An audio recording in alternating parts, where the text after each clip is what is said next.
ከቻለ። እሺ እግዚአብሔር አምላክ ያስተምረን፣ እኛም እንማራለን፣ እግዚአብሔር አምላክም ያስተምረናል። ምዕራፍ 3 ላይ ከቁጥር 1 እስከ 7 ድረስ ያለውን ሁላችን እናንብብ። ማንም ኤጲስቆጶስነት ቢፈልግ መልካም ስራ ይመኛል የሚለው ቃል የታመነ ነው በማለት ቅዱስ ጳውሎስ ለጢሞቴዎስ ይነግሯል። ማንም ሲል ኤጲስቆጶስ ያልሆኑ ግን ኤጲስቆጶስነትን የሚፈልጉ ቢኖሩ መልካም ስራ ይመኛል የሚለውን ቃል የታመነ ነው በማለት ያሰምርበታል ቅዱስ ጳውሎስ። እንግዲህ ኤጲስቆጶስ እንዲህ ሊሆን ይገባዋል። የማይነቅፍ፣ የአንዱን ሚስት ባል፣ ልከኛ፣ ራሱን የሚገዛ፣ እንደሚገባው የሚሰራ፣ እንግዳ ተቀባይ፣ ለማስተማር የሚበቃ፣ የማይሰክር፣ የማይጨቃጨቅ፣ ነገር ግን የሆነ የማያከራክር፣ ገንዘብ የማይወድ፣ ልጆቹን በጭምትነት ሁሉ እየገዛ የራሱን ቤት በመልካም የሚያስተዳድር። ሰው ግን የራሱን ቤት እንዲያስተዳድር ባያውቅ የእግዚአብሔር ቤተ ክርስቲያን እንዴት ይጠብቃታል?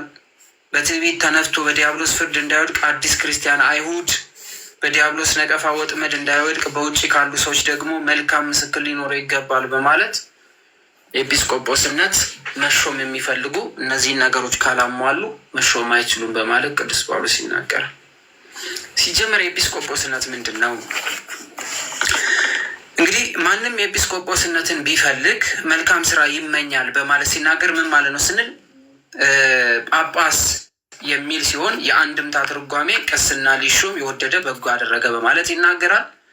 ሐዋርያው ቅዱስ ጳውሎስ ይህንን የኤጲስቆጶስነትን ስርዓት በሚሰራበት ሰዓት ላይ በክርስትና ውስጥ ምንኩስና አልተጀመረም። ታዲያ እንደዛ ከሆነ ምንኩስና ካልተጀመረ ጳጳስ ኤጲስቆጶስ መሆን የሚችሉት ጳጳሳት አይደሉ ወይ መነኮሳት አይደሉም ወይ ብለን እናስባለና፣ ስለዚህ በወቅቱ ላይ ምን ስላልተጀመረ ምንኩስና ወይም ስርዓተ ምንኩስና አልተጀመረም። ስርዓተ ምንኩስና ገና አንድ ብሎ አልጀመረም። ስለዚህ በወቅቱ ሲናገር ቅዱስ ጳውሎስ ስለ ጋብቻ ተናግሯል፣ ስላሉ ነገሮች ተናግሯል ማለት ነው። እስካሁን ድረስ ከኢትዮጵያ ኦርቶዶክስ ቤተክርስቲያን ውጪ በእህት አብያተ ክርስቲያናት እነዚህ አሁን ለምሳሌ ቀኖናዊ የሆኑ ልዩነት ከሚፈጠሩባቸው አንዱ ነገር ይሄኛው አንዱ ቀኖናዊ የሆኑ ልዩነቶች ከሚፈጠርባቸው መሀል አንደኛው ይሄ ይሆናል ማለት ነው፣ ስርዓት ነው። ስለዚህ ምን ብሎ ነው የሚናገረው ሐዋርያው ቅዱስ ጳውሎስ? በዚህ ቦታ ላይ መናገር የፈለገው ስለ ቅስና ሲሆን ወይ ስለ ኤጲስቆጶስነት ነው ወይ የሚል ጥያቄ ብዙ ጊዜ ይነሳሉ። ስለዚህ መልካም ስራ ይመኛል ሲል ምን አይነት ሰዎች ናቸው ለዚህ ለኤጲስቆጶስነት ወይም ለስልጣነ ክህነት በአንድ ቤተክርስቲያን ላይ ካህን ሆኖ አስተዳዳሪ ሆኖ ሊመደቡ የሚችሉ ሰዎች እንዴት አይነት ሰዎች ናቸው ብሎ ይዘረዝራቸዋል። የመጀመሪያው ማይነቅፍ አለ። ለቅስና የሚመረጥ ሰው በሃይማኖቱ ወይም በስነ ምግባሩ ምዕመናንን የማይነቅፉት የማይተቹት ሊሆን ይገባል። ለሹመት ሲጠራ መጀመሪያ ምዕመኑ ምስክር ይሆናል። ምዕመኑ ካልመሰከረ ቅስና መሾም አይችልም። በአካባቢው ያለው ምዕመን ይህ ሰው ስልጣነ ክህነት ይሰጠው ብሎ እስከሚወስን ይጠበቅ። ከምን አንጻር? ምዕመናን የማይነቅፉት የማይተቹት የሚስማሙበትና በምግባሩ የተመሰገነ እንዲሆን ይጠበቅበታል። አሁን ካለችው ቤተ ክርስቲያን ጋር አወዳዱት። እሺ አወዳዱት። ሌላው የአንዲት ሚስት ባል ወይም ቄሱ ሚስቱን ፈቶ ሌላ ሴት ያላገባ መሆን አለበት። ሚስት መፍታት ህገ ወጥነት ስለሆነ በእግዚአብሔር ፊት ህገ ወጥነት ነው። ሚስትን መፍታት ህገ ወጥ። ስለዚህ አንድ ሰው ለክህነት ቢመረጥ ሚስቱን ከፈታ ክህነት አይሰጠው፣ ፈቶ ሌላ ካገባ ማለት ነው። እግዚአብሔር ያጣምረውን እንግዲህ ሰው አይለየው በማለት የማቴዎስ ወንጌል 19:6 ላይ እንደተጻፈው ማለት ነው። ሌላው ልከኛ መሆን አለበት። ልከኛ ጠቢብ ወይም አዋቂ ማለት ነው። ራሱን የሚገዛ እንደሚገባው የሚሰራ በልክ በመጠን የሚኖር ጥጋበኛ ያልሆነ ራሱን የሚገዛ በጉልበቱ የማይተማመን ማለት ነው። እንግዲህ አንድ ሰው ለኤጲስቆጶስነት ለስልጣነ ክህነት የሚመረጥ አሁን በዘመናችን ያሉትን ራሳችሁ ዳኙ፣ በህሊናችሁ አስቡ፣ ጻፉ አላልኩም። በራሳችሁ ዳኙ፣ ራሳችሁን ጠይቁ እስኪ። ሌላው እንግዳ ተቀባይ መሆን አለበት ይላል። ለክህነት የሚመረጥ ሰው ሁልጊዜ ደጃፉ ሁልጊዜ በሩ ምን መሆን አለበት? ክፍት መሆን አለበት። ሁልጊዜ በሩ ምን መሆን አለበት? ክፍት መሆን አለበት። እንግዳ ተቀባይ መሆን መቻል አለበት። ከ6ቱ ቃላተ ወንጌል አንዱ ስለሆነ አንዱ ስለሆነ ከስድስቱ ቃላተ ወንጌል አንዱ ስለሆነ እንግዳ ሆኜ ተቀብላችሁኛል የሚለው ጥያቄ ስላለ፣ ሌላው ለማስተማር የሚበቃ መሆን መቻል አለበት። ኤጲስቆጶስ የሚያሰው የተማረ ያወቀ ሚስጥራትን ጠንቅቆ ያወቀ መሆን መቻል አለበት። ትምህርት መስጠት የሚችል አስተምሮ መመለስ የሚችል ተጠይቆ የሚመልስ እንጂ ተጠይቆ ግራ የሚጋባ መሆን አይችልም። ስለዚህ እንግዳ ተቀባይ ለማስተማር ደግሞ የሚበቃ መሆን መቻል አለበት። ሌላው የማይሰክር መሆን አለበት። ስካር የአእምሮ ስራ የሚያስቆም የሚያቀውስ፣ ሰዎች ሆን ብለው በራሳቸው ላይ የሚያመጡት በሽታ ስለሆነ ጠጪ መሆን አይችልም። ስለዚህ ከእንደዚህ አይነት ነገር ፈጽሞ ምን የሆነ መራቅ መቻል አለበት፣ ከስካር ከመጠጥ ከምናምን። ምክንያቱም ለእግዚአብሔር ቤት ምን ሆኖ ስለመጣ አገልጋይ ሆኖ ስለመጣ በደንብ እያስተዋላችሁ። ሌላው የማይጨቃጨቅ መሆን መቻል አለበት። አንድ ሰው ለኤጲስቆጶስነት ለስልጣነ ክህነት ሲበቃ የማይጨቃጨቅ፣ ለመማታት እጁን የማያፈጥን፣ ለስድብ የማይፈጥን፣ ለቁጣ የማይፈጥን መሆን መቻል አለበት። ስልጣነ ክህነት እጁ ላይ ካለ፣ ይሄ ከሌለው ስልጣኑ ክህነቱ አይሰራም። ሌላው ገር የሆነ ይላል። ገር ታውቃላችሁ? የዋህ ማለት ነው። የዋህ ጠማማ ያልሆነ በልቡ ክፋትን የማያስብ መሆን መቻል አለበት። ሌላው የማይከራከር መሆን አለበት። የማይከራከር፣ እነዚህን ነገር በደንብ አድርጋችሁ እንድታነቡ እሺ። አንድ ለክህነት የሚመረጥ ለኤጲስቆጶስነት የሚመረጥ የማይከራከር ከክርክር ነፃ የሆነ መሆን አለበት። ወይም ደግሞ በገንዘብ በጥቅም የማይገዛ፣ ስለ ገንዘብ ብሎ በየቦታው የማይዋደቅ፣ ገንዘብን የናቀ መሆን መቻል አለበት። ገንዘብ የማይወድ ሲል ቅዱስ ጳውሎስ ገንዘብ መውደድ የክፋት ሁሉ ስር ነውና በማለት ይናገራል። ገንዘብ የሚወዱ ሰዎች የክፋት ሁሉ ስራቸው። ለዛ ነው ገንዘብ ስለሚወዱ የእግዚአብሔርን ቤተሰቦች የሚበትኑት። ሌላው ልጆቹን በጭምትነት ሁሉ እየገዛ የራሱ ቤት በመልካም የሚያስተዳድር ሰው ግን የራሱን ቤት እንደሚያስተዳድር ባያውቅ የእግዚአብሔርን ቤተክርስቲያን እንዴት ይጠብቃታል? በማለት ቅዱስ ጳውሎስ ለጢሞቴዎስ ይጽፍለታል። መጀመሪያ ቤተክርስቲያንን ለማስተዳደር መጀመሪያ ቤተሰቡን በትክክል ማስተዳደር የሚችል መሆን መቻል አለበት። ልጆቹ ላይ፣ ሚስቱ ላይ፣ ቤተሰቡ ላይ ስልጣን ሊኖረው ይገባል። ውጭ ወጥቶ ለመምከር፣ ውጭ ወጥቶ ለማስተማር መጀመሪያ በልጆቹ ላይ ምን ኃይል ሊኖረው ይገባል። ሌላው አዲስ ክርስቲያን አይሁን። ኤጲስቆጶስነት ወይም ለስልጣነ ክህነት ለመሾም ገና አዲስ የመጣ መሆን አይችልም። ለክርስትናው ለሃይማኖት አዲስ መሆን የለበትም። በክርስትና እምነት ውስጥ ብዙ የቆየ ሊሆን ይገባዋል። ለምን? በትዕቢት ተነፍቶ በዲያብሎስ ፍርድ እንዳይወድቅ፣ ገና የሃይማኖቱ መሰረት በትክክል ሳይረዳ ክህነት ተሰጥቶ ስለሚወጣ። ስለዚህ ገና እንደመጣ መቀላቀል አይችልም። ኤጲስቆጶስነት፣ ስልጣነ ክህነት ወዘተርፈ ሊሰጠው አይችልም። ሌላው በውጭ ካሉ ሰዎች ደግሞ መልካም ምስክር ሊኖረው ይገባል ይላል። ከቤተሰቡ አንስቶ ጎረቤቶቹ፣ ከጎረቤቱ አንስቶ የተማረበት መምህራኖቹ፣ በዙሪያው የሚገኘው ማህበረሰብ ለሱ ምስክር ሆነው መቆም መቻል አለባቸው። ስልጣነ ክህነት ቢወስድ እንተማመንበታለን፣ እናከብረዋለን፣ ምግባሩ የተወደደ ነው ብለው ምስክርነት መስጠት መቻል አለባቸው። አሁን ከየት እንደመጡ የማይታወቁ ሰዎች እየታፈሱ ነው። ስልጣን አለን አግኝተናል ምናምን የሚሉታ በሰንበት ትምህርት ቤት ያደገ ከሆነ ስራ ቦታ፣ አስተምሮት ላይ፣ አገልግሎት ላይ እነዚህ ነገሮች ላይ በጠቅላላ መፈተሽ አለበት። ለዚህ ነው ቅዱስ ጳውሎስ እነዚህ ነገሮች ሁሉ ከሌሉት ኤፌሶን በምትገኘው ቤተ ክርስቲያን ጢሞቴዎስ ጵጵስናንም ክህነትንም ስልጣን እንዳይሰጥ የሚከለክለው። በዚህ ምዕራፍ ከቁጥር 1 እስከ 7 የተዘረዘሩት መልእክቶች የኤጲስቆጶስነትን ወይም ቅስና የሚሾም ሰው ሊያሟላው የሚገባው ስርዓት መሆኑን ይደነግጋል ማለት ነው። ከእነዚህ ውስጥ አንዱ የጎደለው ከሆነ ለክህነት ብቁ አይደለም። እሺ፣ አሁን ኢትዮጵያ ውስጥ የሚገኙ ካህናቶችን ራንክ ስጡ ቢባል ስንት እንደምትሰጧቸው የምታውቁ ይመስለኛል። ከዚህ አንጻር ሲገመት አንድ ኢትዮጵያ ውስጥ ያለ ካህን ወይም ስልጣን አለው የሚባል ወይም ደግሞ ሀገሪቷን እየመራ ያለ ካህን ይገምገም ቢባል አይደለ? ስለዚህ እዚህ ላይ እንዳጽፉ በውስጣችሁ ግን ያዙ። ደግሞ አሳመፀ ምናምን እንዳትሉ፣ ግን አስቡት። በምህረቱ እንጂ ያለ ነው። እዚህ ውስጥ ያለውን ያሟላሉ ከሚባሉ በጣም ጥቂት በጣት የሚቆጠሩ ናቸው። አብዛኛው ይወድቃል። ከቁጥር 8 እስከ 13 ያለውን እስኪ እናንብበው። እንዲሁ ዲያቆናት ጭምቶች፣ አሁን ደግሞ ስለ ዲያቆናት ይናገራል።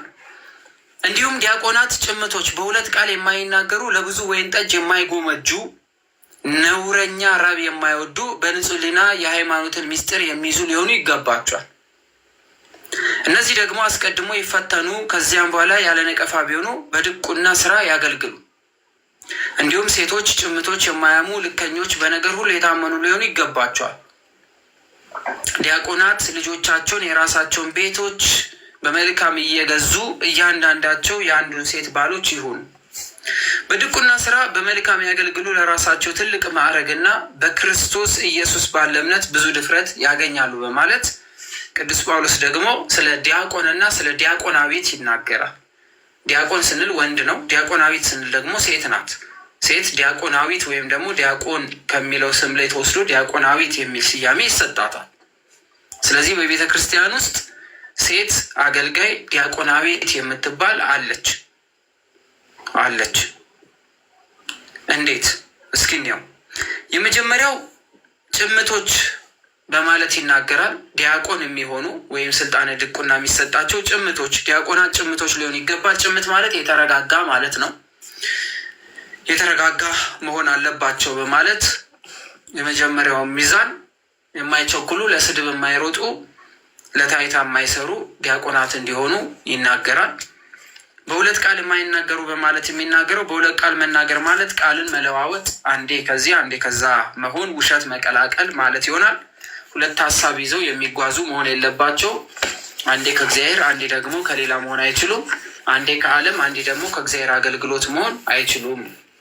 ስለዚህ በሁለት የተከፈለ ሀሳብ ያላቸው ለስልጣነ ድቁና እንዳይሾሙ ቅዱስ ጳውሎስ ይከለክላል። ለብዙ ወይን ጠጅ የማይጎመጁ ይላል። ቅስና ወይም ኤጲስቆጶስነት የሚሾም ሰው የማይሰክር ይሁን ብሎ ይናገራል። ለክህነት ወይም ለኤጲስቆጶስነት የሚሾሙ ሰዎች ጭራሽ መጠጣት እንደማይችሉ ይናገራል። ጭራሽ መጠጣት እንዳይችሉ ይከለክላቸዋል።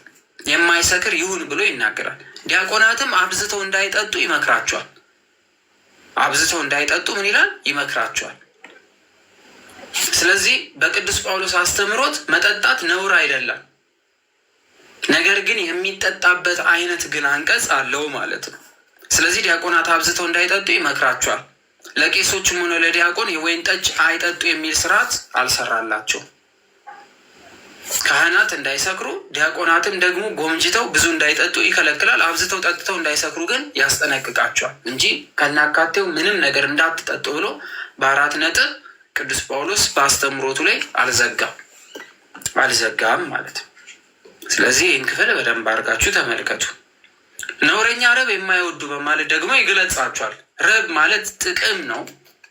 ለጥቅም የተገዙ በጥቅም ቤተክርስቲያንን የማይለውጡ የማይሸጡ እንዲሆኑ ያስጠነቅቃል። ቲቶ 1:7 ላይ፣ ጴጥሮስ የአንደኛ ጴጥሮስ መልእክት ላይ 5:2 ላይ ነውረኛ ረብ ሲል ትክክለኛ ባልሆነ መንገድ የሚመጣ ገንዘብን በነውር የመጣ ወይም የተሳሳተ ገንዘብ ብሎ ይናገራል። እንደዚህ አይነት ነገር ያልተገዙ እንዲሆኑ ዲያቆናትንም ካህናትንም ያዛል። በተለይ ደግሞ እዚህ ድቁና የሚሾሙትን ይከለክላቸዋል። በንጹሕ ሕሊና የሃይማኖት ምስጢር የሚይዙ ሊሆኑ ይገባቸዋል ይላል። ስልጣነ ክህነት ምስጢር ነው። ለዚህ ነው ምስጢር አየን የሚሉ ስርዓቱን የሰራው ማን ነው? ጳውሎስ ነው። ስርዓቱን ሰርቶ የሰጠው ለማን ነው? ለጢሞቴዎስ ነው።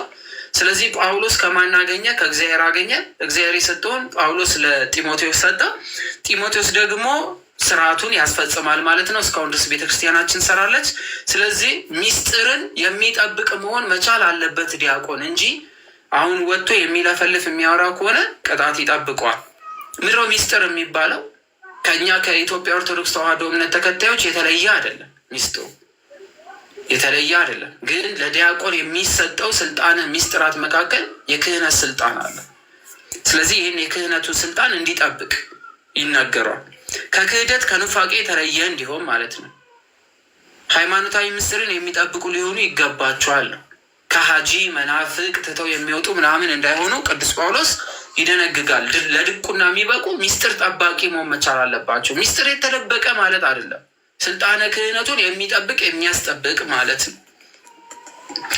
እነዚህ ደግሞ አስቀድመው ይፈተኑ። ስልጣን ከመሰጠቱ በፊት ምን ይበሉ? አስቀድመው ይፈተኑ። በኋላ ያለ ነቀፋ ቢሆኑ በድቁና ስራ ያገልግሉ። ዲያቆናቱ ለድቁና ከመመረጣቸው በፊት በተዘረዘሩ መመዘኛዎች ሊመዘኑ ይገባል። ያለ ነቀፋ ቢሆኑ የሚለው ያለ ትችት፣ ያለ ነቀፋ ልክ ካህኑ እንደሚጣራ ሁሉ እነዚህም በትምህርት ውሏቸው፣ በአዋዋላቸው፣ በአካሄዳቸው በብዙ ነገሮች ምን ይሆናል ማለት ነው? ይጣራል ማለት ነው። ማንነቱ ይጣራል። ብቁ ነው ወይ? ይታዘዛል ወይ? ቃሉ ያማረ ነው ወይ? ተብሎ አካሄዱ ታይቶ ስልጣን ይሰጠዋል። ከዛ ላይ ቅዱስ ጳውሎስ ስለ ዲያቆናዊት ሴቶች እንደዚህ በማለት ይናገራል። ዲያቆናዊት ሴቶች እንዲሁ ሴቶች፣ እነዚህ ሴቶች በቤተ ክርስቲያን የሚመጥናቸውን የሚችሉትን አገልግሎት የሚያገለግሉ ሴቶች ናቸው። የሚመጥናቸውን የሚችሉትን ስራ ጭምቶች ይሁኑ ይላል። የማያም ከሐሜት የራቁ እንዲሆኑ ይናገራል። ልከኛ ማለት ጥበበኛ፣ የሚያስተውሉ፣ የሚያገናዝቡ፣ በነገር ሁሉ የታመኑ ሊሆኑ ይገባቸዋል። ዝርክርክ ያልሆኑ፣ ዝም ብለው አውጥተው በየቦታ ዝሩ ያልሆኑ፣ ለወሬ የተሰበሰቡ መሆን የለባቸውም በማለት ይናገራል።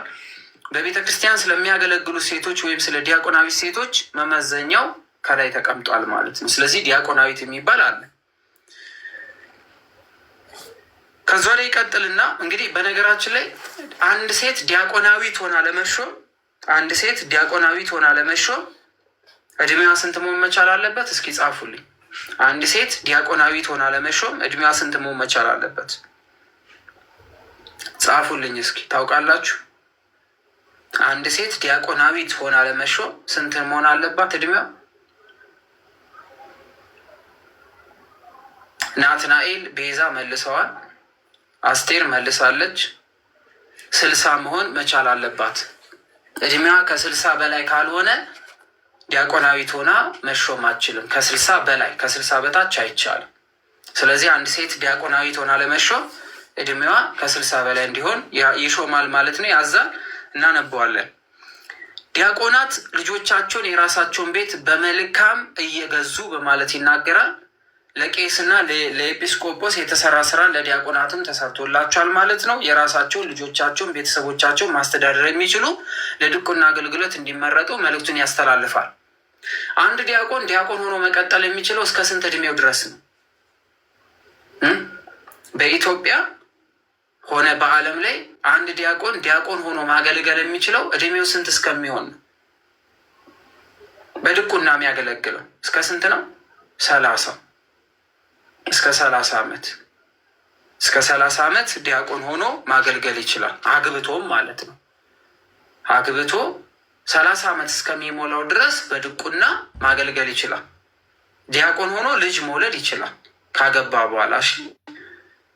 እድሜው 30 ከሞላ በኋላ ግን ያላገባ ከሆነ ምርጫ ትሰጧለች ቤተክርስቲያን። ያላገባ ከሆነ ምን ትሰጧለች? ምርጫ አለው። ወይ አግብቶ ክህነት እንዲይዝ፣ አለበለዚያ ደግሞ ምንኩስና ተቀብሎ ክህነት እንዲይዝ ትለዋለች ማለት ነው። ስለዚህ አንድ ሰው እድሜው 30 ከሞላ በኋላ ምርጫ ይቀመጥለታል። ወይ መነኩሴ ወይ ደግሞ ምን መሆን አለበት? ካህን ለመሆን ማግባት መቻል አለበት። እያንዳንዳቸው የአንዲት ሴት ባሎች ይሁኑ ይላል። ዲያቆናት ካህናትም ስንት ሚስት ነው ሊኖራቸው የሚገባው? ዲያቆናትም ካህናትም ስንት ሚስት ነው የሚኖራቸው? አንድ። ከአንድ በላይ አይቻልም። ከአንድ በላይ አይቻልም። ስለዚህ አንድ በማለት ያዛል። በድቁና ስራ በመልካም ያገለገሉ ለራሳቸው ትልቅ ማዕረግ በክርስቶስ ኢየሱስ ባለው እምነት ብዙ ድፍረት ያገኛሉ በማለት ይናገራል። ለድቁና ሹመት ከተመረጡ በኋላ የድቁናው አገልግሎት በአግባቡ ያገለገለ ዲያቆናት ወይም ከድቁና ወደ ቅስና፣ ከቅስና ወደ ኤጲስቆጶስነት ያድጋል ማለት ነው። ስለዚህ በእግዚአብሔር ምን ያገኛሉ? በክርስቶስ ማዕረግን ያገኛሉ፣ የመብቃትን ከትንሽ ማዕረግ ወደ ትልቁ ማዕረግ ይሸጋገራሉ ማለት ነው። ይሸጋገራሉ። ግልጽ ነው። እስካሁን ያለው ግልጽ ነው።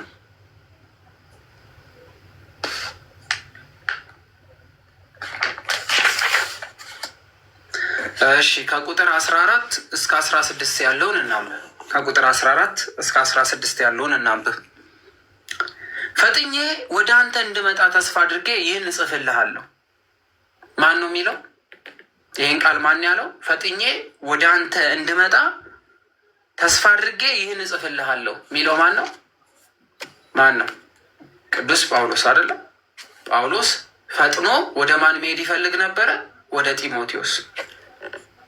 ብዘገይ ግን በእግዚአብሔር ማደሪያ ቤት መኖር እንዴት እንደሚገባ ታውቅ ዘንድ እጽፍልሃለሁ አለ። ይህን መልእክት ሲጽፍለት ቅዱስ ጳውሎስ የት ነበረ? የት ነበረ? ይህን መልእክት ሲጽፍለት የት ነበረ? ይህን መልእክት ሲጽፍለት